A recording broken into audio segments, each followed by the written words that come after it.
அவமானத்தை எப்படி தாங்கிக்க முடியும்? மூணாவது மனுஷன் நானு, என்னாலே தாங்கிக்க முடியல. இந்த எதுக்கு தாங்க முடியலன்னு சொன்னியே, விஷம் குடிச்சிட்டு சாவு. சார் ராணி இருக்கா? இந்த பொண்ணெல்லாம் கூட சார் ராணி புக்கு கேக்குறாரு. கிண்டதோட கிண்டலும் சேர்ந்து வருமோ?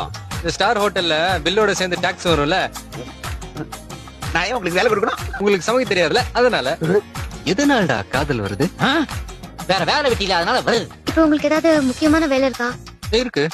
என்ன? உங்ககிட்ட பேசிட்டு இருக்கிறது. பாய் தண்ணி காணா, நான் யூஸ் பண்ணிக்கிட்டேன். இது ஏன் தண்ணி பா? ஏன் தண்ணி, ஏன் காத்து, தர மாட்டேன், விட மாட்டேன்னு பக்கத்து ஸ்டேட்கார மாதிரி பேசுறது ரொம்ப தப்பு. பச்சை தண்ணியில பாலிடிக்ஸ் மிக்ஸ் பண்ணிட்டு போறேன். கேப் உங்களுக்கு நல்லா இல்ல. அது இருக்க வேண்டிய இடத்துல இருந்தாதான் மரியாதை. என் மேரேஜ் இன்விடேஷன், நீ என் கல்யாணத்துக்கு வரணும். நல்லா ஏத்தி விட்டுட்டு வேடிக்கை பாக்குறதுல இவளுகளுக்கு அப்படி ஒரு சந்தோஷம். நான் உன்னை காதலிக்கலையே. எனக்கு அதை பத்தி கவலை இல்ல. உங்ககிட்ட கிளாஸ் காணும், 4 பேர் இருக்கும், 3 கிளாஸ் தான் ஊத்துறேன்.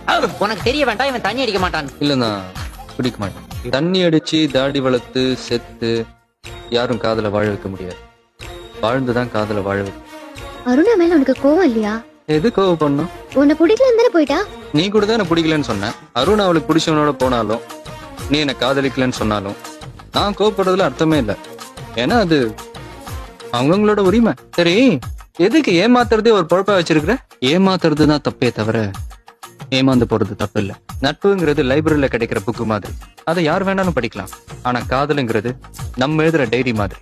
சக்சஸ்ல எல்லாரும் சிரிப்பான், ஃபெயிலியர்லயும் சிரிக்கிறவன் தான் உண்மையான மனுஷன்.